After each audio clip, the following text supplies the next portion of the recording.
సుకుమార్ దర్శకత్వంలో అల్లు అర్జున్ హీరోగా వస్తున్న పుష్ప 2 సినిమా మీద భారీ అంచనాలైతే ఉన్నాయి.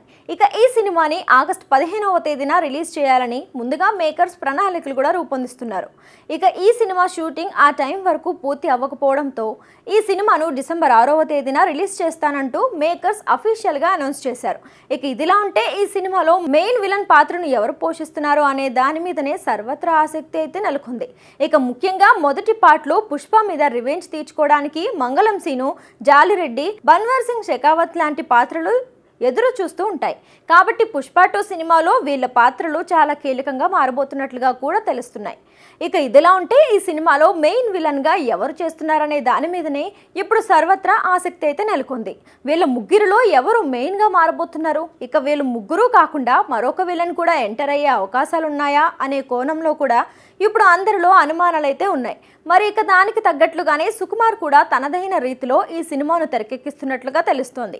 ఇక ఈ సినిమాలో మెయిన్ విలన్ ఎవరు అనేది సినిమా క్లైమాక్స్ వరకు ఎవ్వరికీ తెలియదని, అది అత్యంత అదిరిపోయే ట్విస్ట్ గా మారబోతుందంటూ సుకుమార్ తన సన్నిహితుల దగ్గర ఈ విషయాలను చెప్తున్నట్లుగా తెలుస్తోంది. అలాగే సుకుమార్ సినిమా టీంకి కూడా తన స్క్రిప్ట్ ని లీక్ చేయకుండా ఒక సస్పెన్స్ ని క్రియేట్ చేసి పుష్ప 2 క్లైమాక్స్ ను ముందుకు తీసుకెళ్తున్నట్లుగా తెలుస్తోంది.